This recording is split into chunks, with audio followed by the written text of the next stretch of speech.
He's got quite the entrance today. I wish we had some good. dramatic music. Oh, here it goes. DeQuell, you're ready.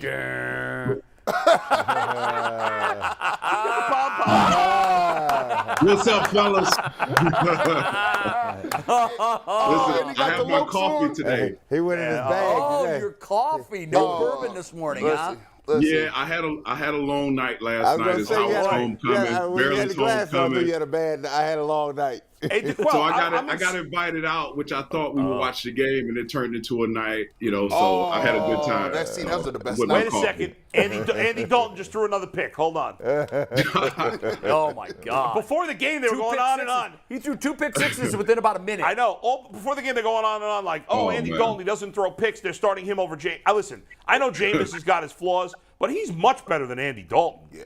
Andy Dalton looked. He Andy cost him Dalton the game stinks, last night. but anyway, In my DeQuell, opinion. I'm highly insulted that apparently you're talking to G on the phone and I can't get a call from you. Wait, we can't talk. I What's heard that? that. You know what? You will get a call next week. I heard that, and I felt bad. gonna You'll spread get a the call love. next week. I want to be able to just brag to checking my in on friends you. and get calls from DeQuell too. Now, are we going to have Can the I keep my sunglasses? glasses on?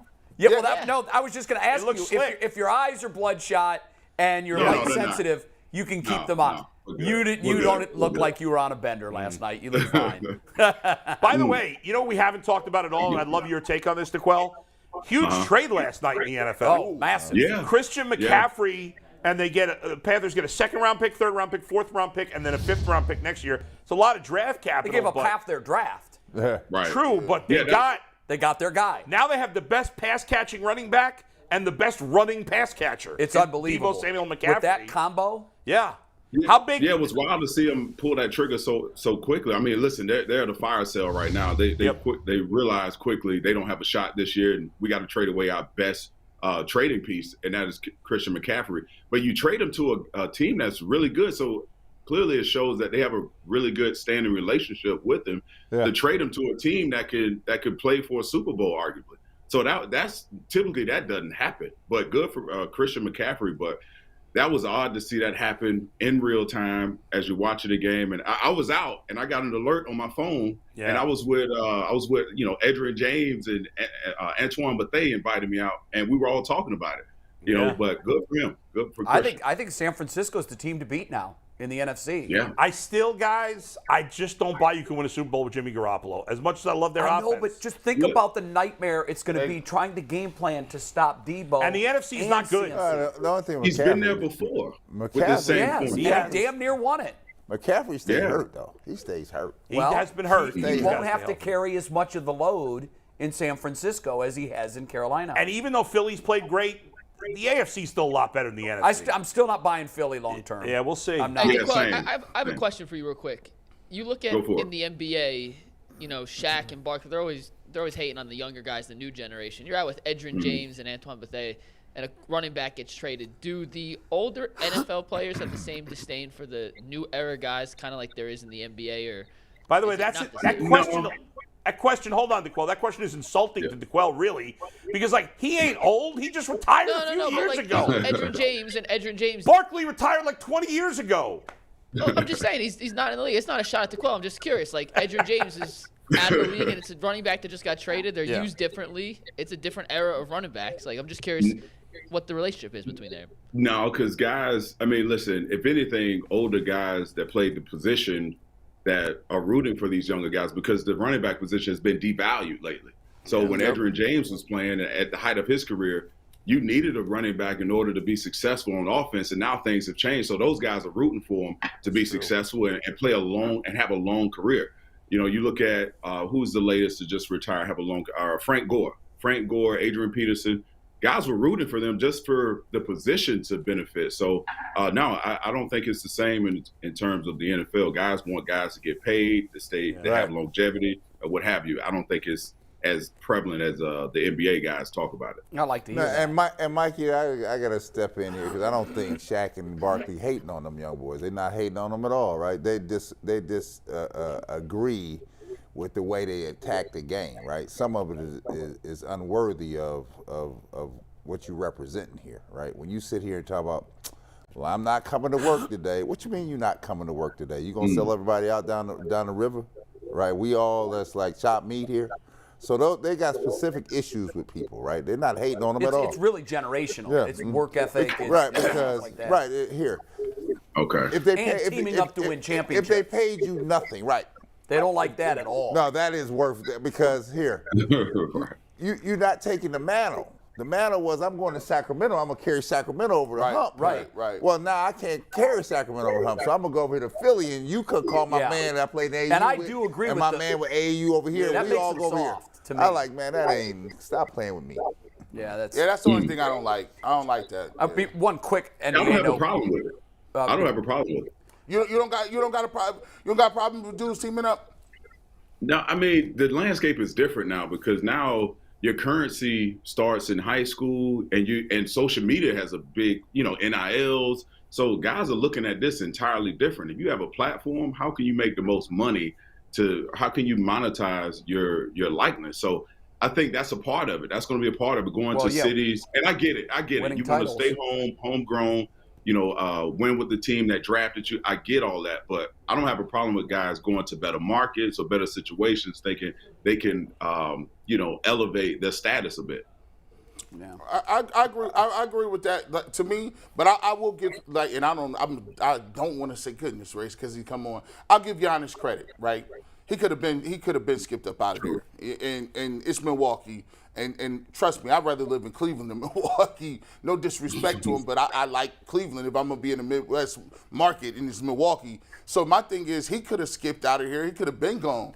But I give him extra credit because he stayed, persevered, and I didn't think they was going to ever win a title. Right? You know what I'm saying? So he's a guy that I give extra credit points to. And you look at him differently because he did it That's fair. without leaving. Well, my beef, Brad, is when I don't have a problem. If a guy's like about to be a free agent and he's like, I don't want to live in Cleveland, whatever. You exercise. But like if you just sign a new contract for 5 years and then like half a year later you want to go, well that's kind of crazy. That's where we are now. I agree. I have a problem with that. Let's get back to the Browns and the Ravens because DeQuell, I really am curious to hear your thoughts on how you stop Lamar Jackson, who might not be the same player he was a couple of years ago, but he's still that dual threat guy. How are you going to begin the game plan for stopping the Ravens on Sunday?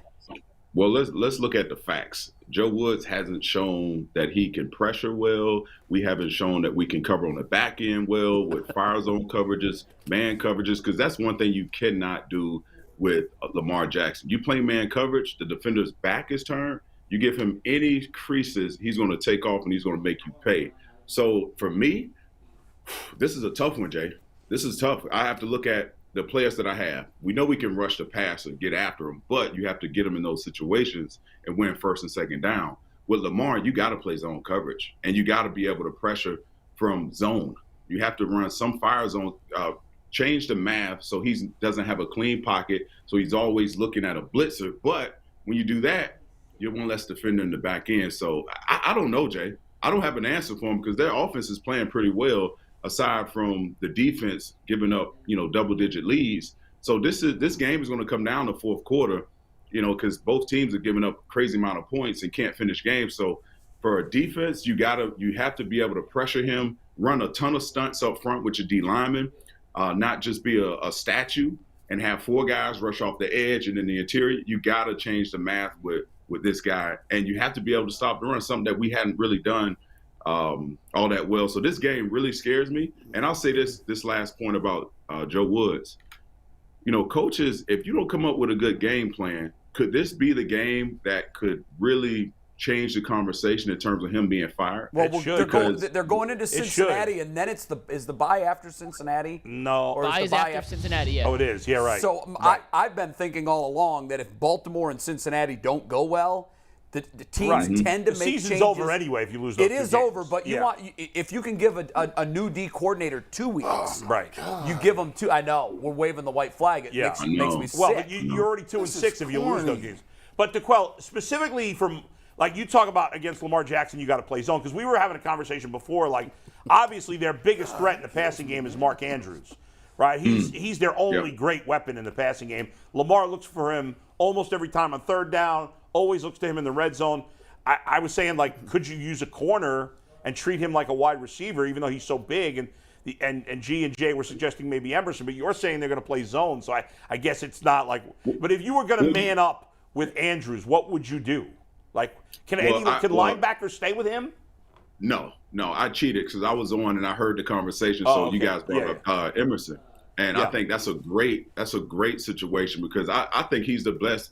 He's the most consistent player in the secondary right now. Yeah. Anytime he gets beat, he's in phase. It's a better catch and better throw than his defense. So I like where he's been defensively. He's always seems to know where he is. I mean, you can play zone, but you have to pressure off of it, so it becomes more of a man zone concept. And what I would do if the Mark Andrews is tight to the tackle, who's ever that defensive end to that side, you got to stand up and you got to chip him before he releases to throw off the timing. Right. Slow him down, and on top of that, you have a guy kind of mirroring him in key situations, or you go man in key situations, or red zone and third down, because he's a huge target for Lamar Jackson. If you can take that away, I think you can kind of tilt the scale in terms of the advantage to the Browns. But Emerson, I couldn't think of anyone else that I could think of that could play man, and he's tall, he's big, he's physical, and he can run with Mark Andrews. And the problem with Andrews too is if you don't tackle, like he breaks tackles, he's hard to tackle. Don't let him get up to speed. And he's a good athlete too. So you miss that first tackle, he's gone. Yeah, I know. He's tough to bring down. We can't match our linebackers up, and our most athletic linebackers, our most inconsistent linebackers, JOK. Yeah, so you can't. He's a liability out there. So and everyone else, they can't. That's a mismatch. Joel said something that I think is really important.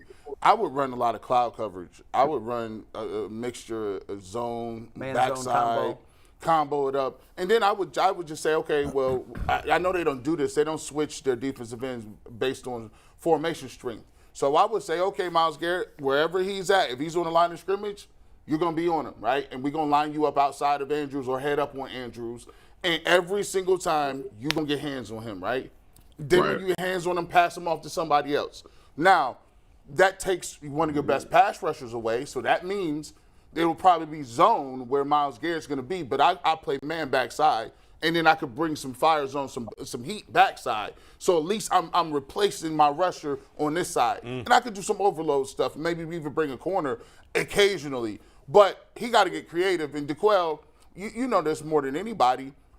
How often do you have a coordinator who has a lot of tendencies, you know what they're going to call, how difficult is it for them to just completely go away from what they're comfortable with and to install something because there's no way. That's a great question, G.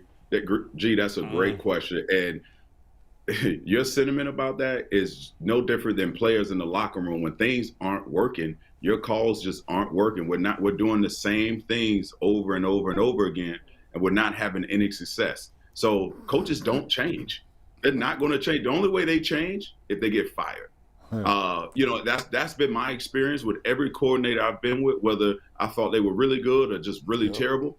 They're going to either be really terrible or really good. There's no gray area. And the guys who morph into having careers and after their first stint as being a defensive coordinator, they understand that they can adjust. But there's been no adjustment.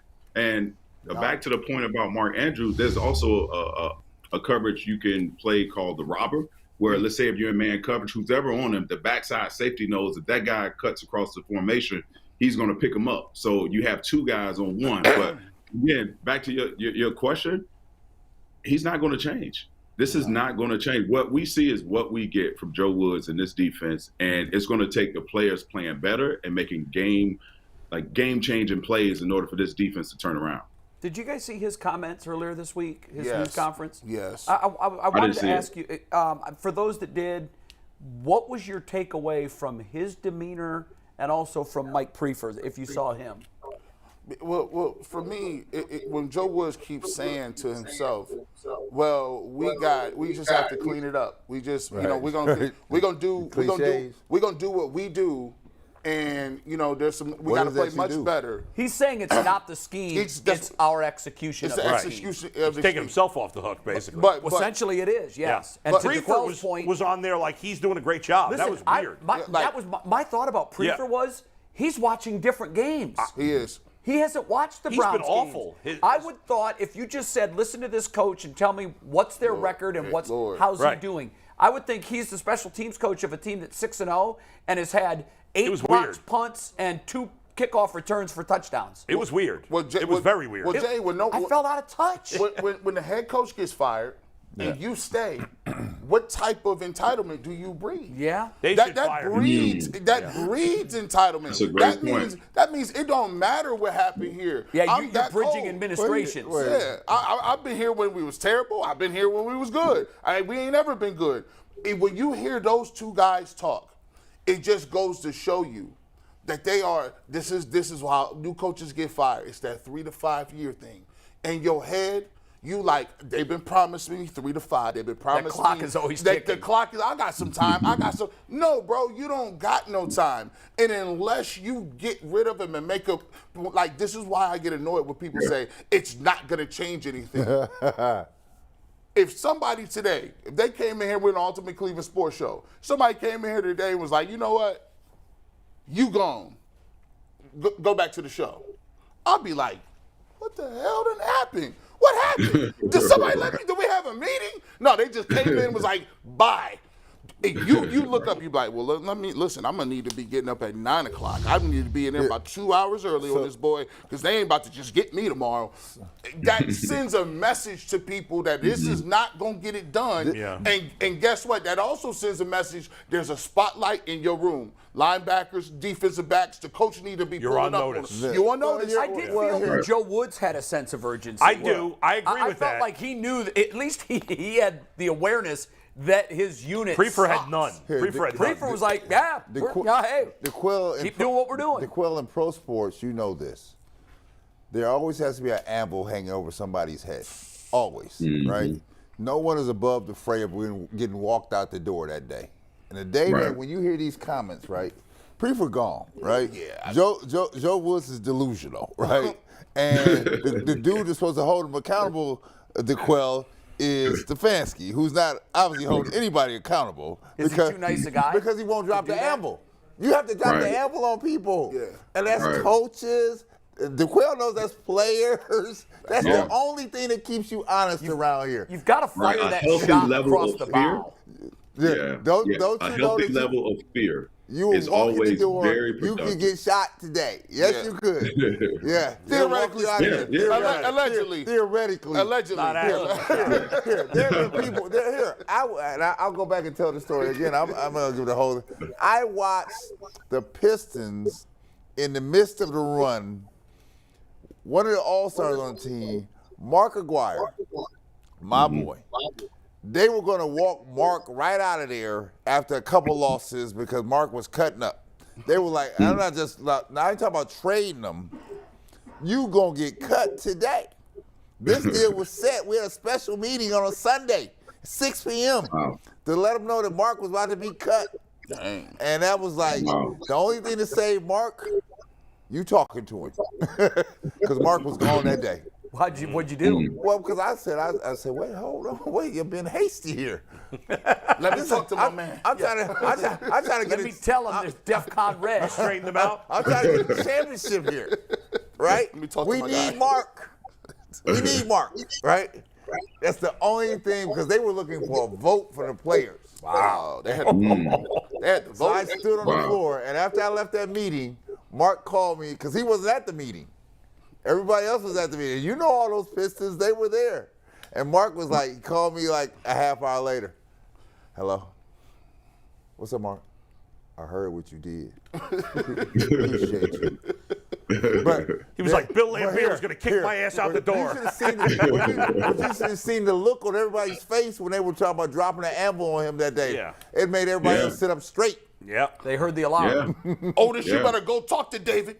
David Ruffin, boy. Well, on an unrelated note, I got a question for you because this kind of blew me away. I saw Mary Kay had a column this morning in which she talked about that not only is Deion Jones, who was just acquired a week ago, going to play for the first time ever this week, he is going to wear the green sticker. Now, to me, someone who's goodness. not playing the NFL, Oh, my goodness. I was like, how does a guy new to the team wear the green sticker?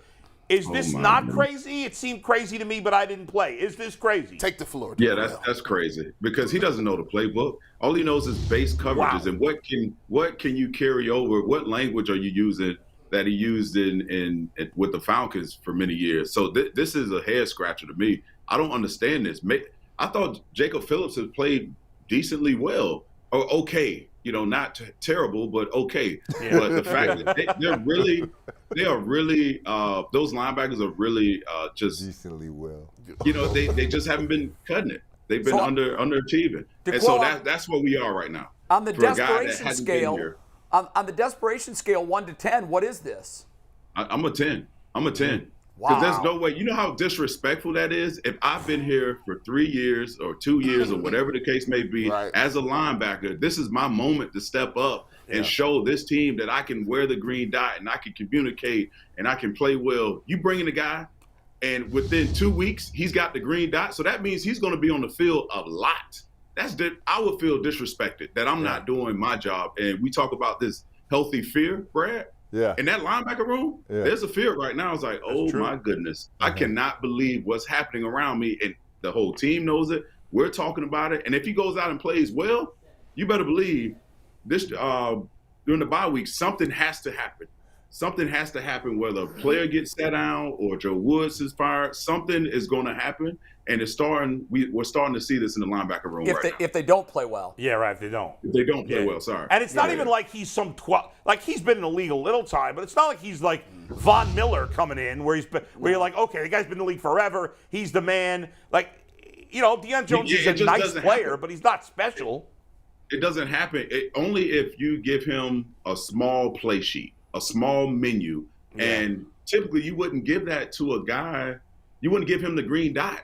Because he doesn't know. Listen, when there's a formation, when there's a check within a formation, you got to call guys' names. He doesn't even know everyone's names. He doesn't even know, you know what I mean? Like it's that small it's so small, but it can become a big deal. The crowd hit the line like this. Hey, buddy, move down, buddy. 21. Right. Scoot over. You're calling guys' names. Hey, white dude. And DeQuell, it's against Lamar Jackson. Yeah.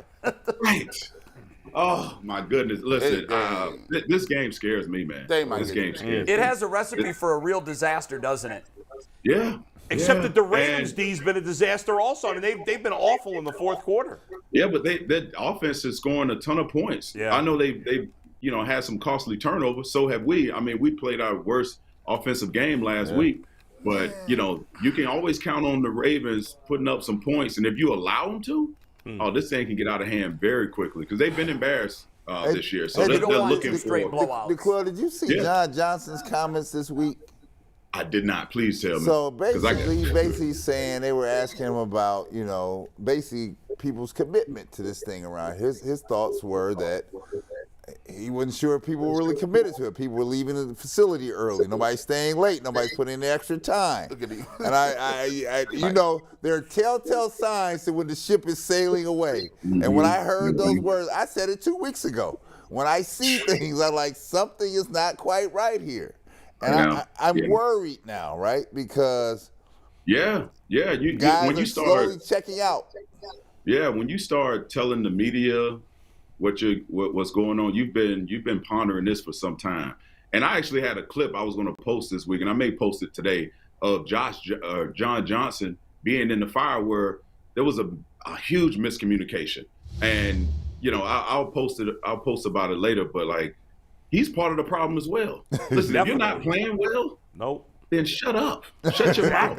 Yeah. Because now everyone's watching you now, your effort, how you play, how you communicate. Now the bullseye is on you, and it's just a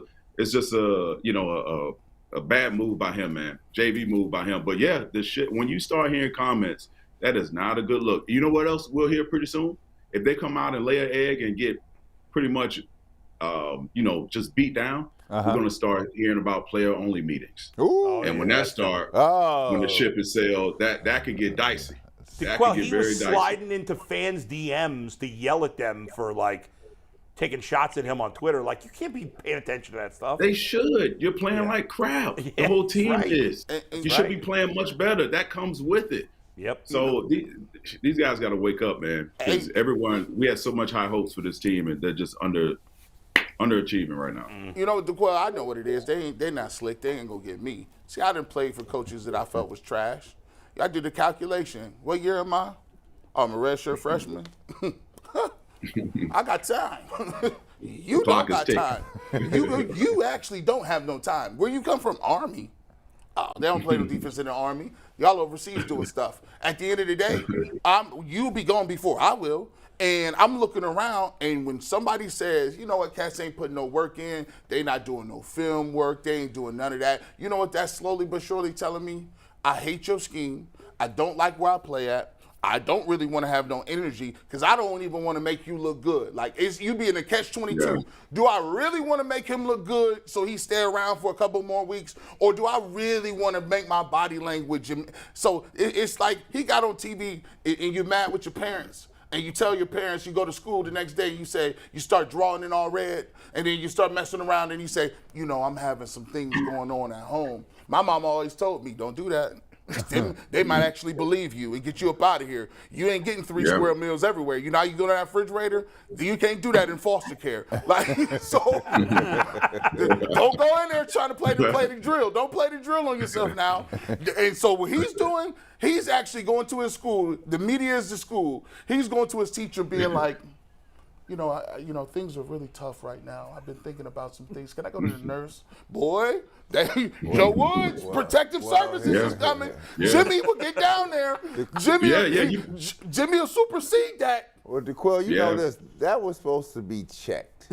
As soon as he did that, that was supposed to be checked. I'm not sure that got checked down there, right? Because because you letting people get out on you in public here, right? It's one thing you say it behind but people back. But not, you feel like you can get at the podium and say this, huh? Oh. Yeah, that's I'm gonna be curious to hear what Myles Garrett, what his comments will be like for as the time moves on. But yeah, you're right, Brad. Like, listen, man, if I were in that locker room, there would be a lot of scuffles going on. Yeah. I'm gonna have to put my hands on you. I'm gonna have to really show you. Hey, I wish someone in there would. I wish someone would be mad enough to do that. I'm gonna show you these hands. I'm gonna have to put and this happened. I'm saying these hands. And this Browns conversation is depressing. Yes, it did. It just devolved. Never shake a baby. All right, here we go. Here's the question of the day, DeQuell. You and your wife are going out for dinner. Where did this come from? You need a babysitter. You have 3 options for your babysitter. You ready? Yeah, go for it. Johnny Manziel, Antonio Brown, or Peyton Hillis.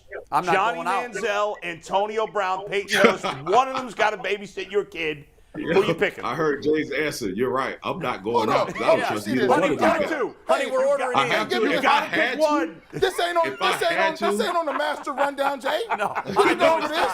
Come on, DeQuell. You got to pick one. You got to pick one. You know what? If I will pick one, I would probably say Johnny Manziel, but my auntie, she's on a speed dial to make sure when he leaves the house to go to Vegas, there's someone is there to check on my son. If you picking Johnny Manziel, I mean, we know Antonio Brown's bat bleep crazy. I played with Peyton Hillis. I know he's crazy, right? Crazy. He's just not. No. I can't even say on air. I have been doing either this TV show or sports talk radio for over 20 years. And he came off as the dumbest person I've ever interviewed in over 20 years. Really? He said some of the stupidest things I've ever heard in my life. Mm-hmm. The guy and he didn't even know. We were asking him about the Browns, and he was doing a Browns podcast for a minute. Clueless. He was clueless, completely clueless. He had no idea what was going on. So when he played, he did something so speaking to that point, he's a big hunter apparently. Right. And he comes to work one day and he's talking about, I just killed this deer, blah, blah, blah, blah, blah. I'm like, what? What are you talking about? This guy was up early in the morning. He shot and killed a deer in a residential neighborhood.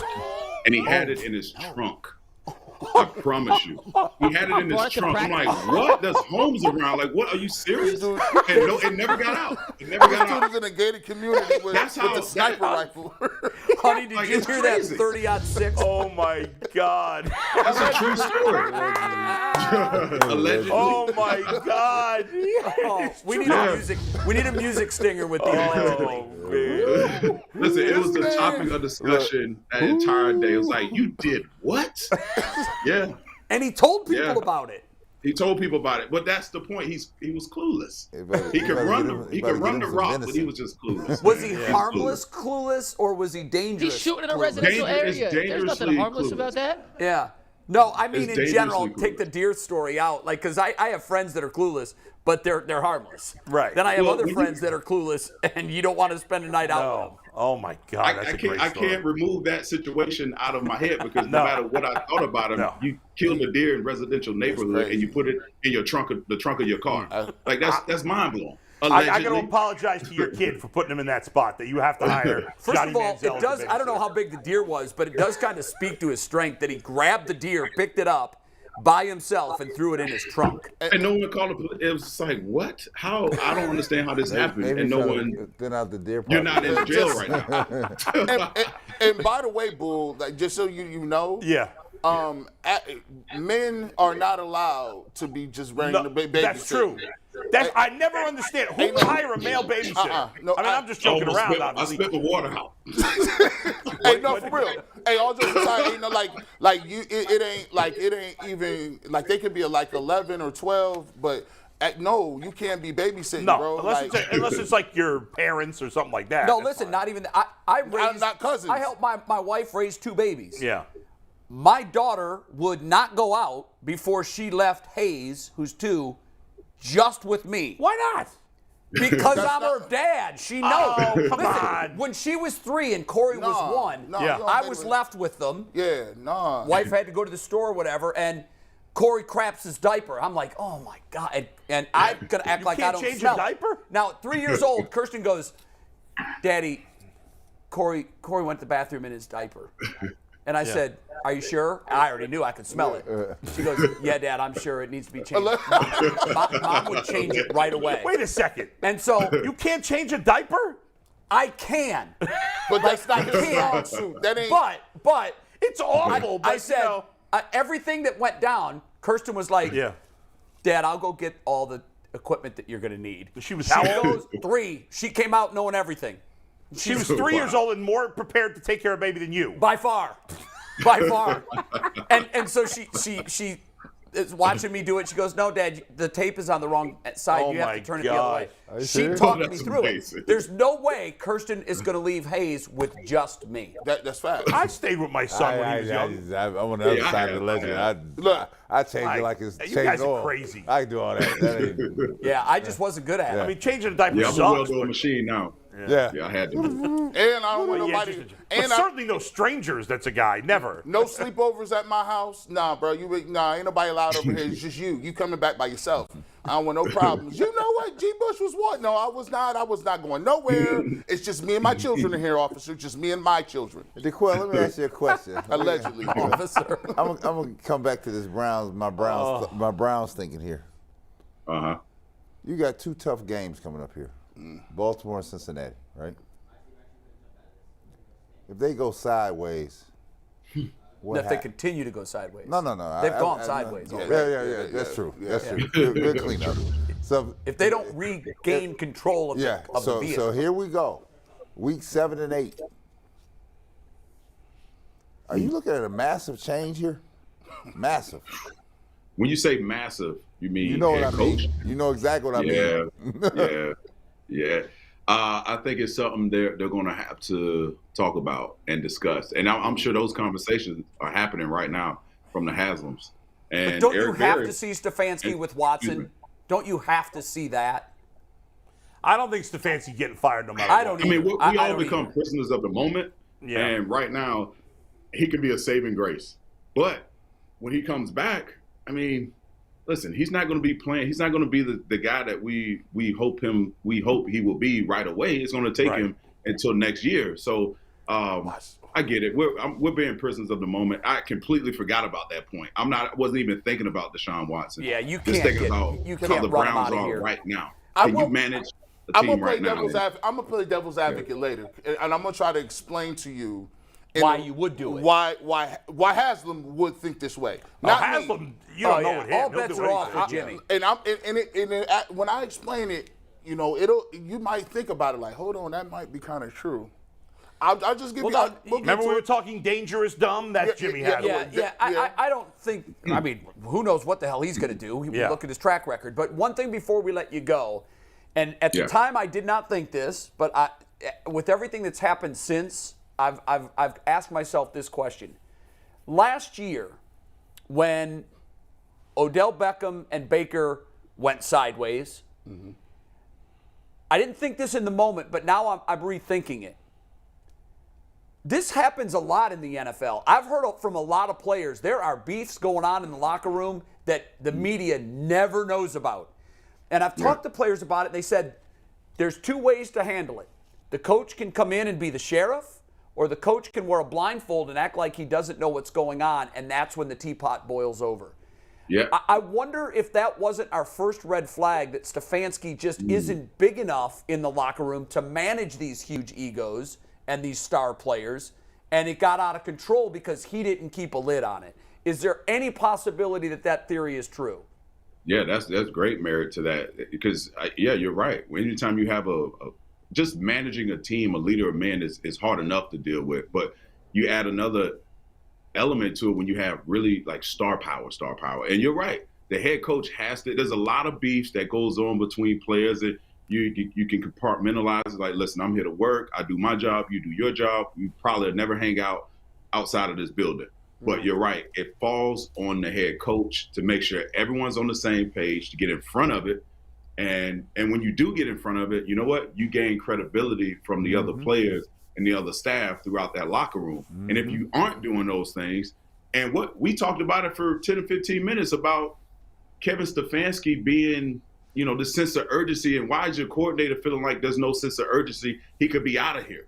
That falls on the head coach. You need to have a healthy dose of fear with everyone that if you don't do your job, there's a chance you're going to be out of here. And that comes from getting in front of all these issues. And I think you hit a home run here, Jay. This could be a really good point that no one's really talking about that you just brought up. And it's a really good point. Well, hopefully, look, all of this talk, and I know it does seem depressing, and that's why Bull had to go to his bullpen with the best question of the day about the babysitter. It was a healthy diversion, but I will say this.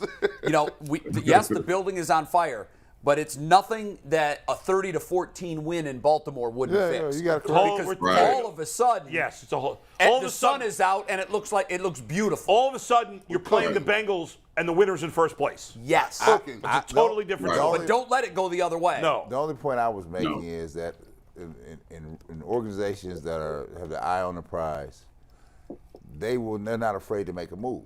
I was on a team that got to the Eastern Conference Finals, 2 games away from being in the championship, and they fired the coach right after the season was over. The Cavs fired the coach and won the championship. 2 weeks later. That is crazy. That's how Phil Jackson got the job. I remember. Cavs fired a coach and won a championship. Hey, DeQuell, we're going to do pre-written headlines, and you get to go first. So, wait a second. Hold on. Hold the phone. Before we get the headlines, DeQuell, I got another important question for you. Okay. Curveball. All right. You are put in a position where you have to win an eating contest. Mikey, take it easy. You have to win it. You have to win an eating contest, or you lose all your money. All right, you're broke. What food do you pick that you think you can win an eating contest in? Oh, spaghetti, easily. Spaghetti. Wow. Spaghetti. Yeah. Specifically spaghetti, not just like macaroni. Got to be spaghetti specifically. Spaghetti, white sauce. White sauce. And you're beating anybody. I could take down a good healthy dose of pasta. Yes. Yes. Wow. I'll Fair do enough. that all I day. believe you. I got faith in you. What, do we have a challenge? Is that a challenge? Allegedly. I'll challenge you to that. I love Let's go. boxing. Let's go. Hey, All right, let's get I into don't know if I Quell's can eat as headline. much as We you had can, to know but- that answer first. Bull, I love you, and I'm glad you asked that question. Thank you. So, there have been some great duos. Take it easy, Mike. I didn't even do anything. For Don't once. die. I No, didn't- I reacted to your reaction, and he saw it. I literally just shook Take my it head. easy, Mikey. Let's go. All right, so there have been some great duos in Browns history. You think of like Josh Gordon and Derek Anderson, and that's it. Josh Gordon and Derek Anderson. So You came up with that? They didn't even play with each my other. What point are you is talking the next about? great duo in Cleveland sports history that is is DeQuell and the crazy. UCSS production team on headlines. So DeQuell gave us Okay. the headline. We came Greg up with the Pruitt, subhead. Mike Pruitt? Yeah. Oh, wait, Josh Gordon and Derek Anderson didn't play together. What are you You're talking right. about? Lyra Kelly both. Didn't they got play it. I love together? that. No. no. Oh, No. yeah. You know what? Watch Major League. I'm Read watching- a book about the Browns, Wait, who was and the then you can quarterback the stay. year Josh Gordon went crazy? It was Everybody. Like, Yeah, it was like Derek Brian Anderson. Hoyer Yeah, they had- and that's It was what Derek Jason Anderson, right? Campbell. No. Cynical. No, but not Derek not Anderson. cynical. Yeah, it was a That's slew. what- Derek Anderson was way before that. That's what's so incredible about that season. It was I hard. thought that was the year Derek Anderson threw. But no, you're right. No, Yes, it was 3 years Brandon No, that was Whedon. Winslow and It was like Whedon and a Edwards. couple other guys. I don't Okay, know. Both threw besides the 20 point. passes that Hoyer- season. Hoyer- Besides the point, this season's even more incredible. DeQuell's headline. Let's take it. Here we go. It's an elite headline here. DeQuell, you can read it. Here we go. Battle within the Browns continues. Browns all bark, no bite. Ooh. It's Ooh. in line with what we've been talking about. I think the battles from within is spilling over to what we see on Sunday. doing? And you know what? We'll see. These next 2 weeks will be the tell of the tale. You know what's going to happen. Will it be a fire sale? I hope not. But It's we'll interesting. see. As the weeks go on, That more and dopey more dog. of us are losing faith. Yeah. You know, yeah. the first week, all of our headlines were positive. Right. Second week, all of them positive. Third week, one Less and negative. less and less Now, and less. now it's like, Yeah. let the season end already. Browns crap the bed. I'm a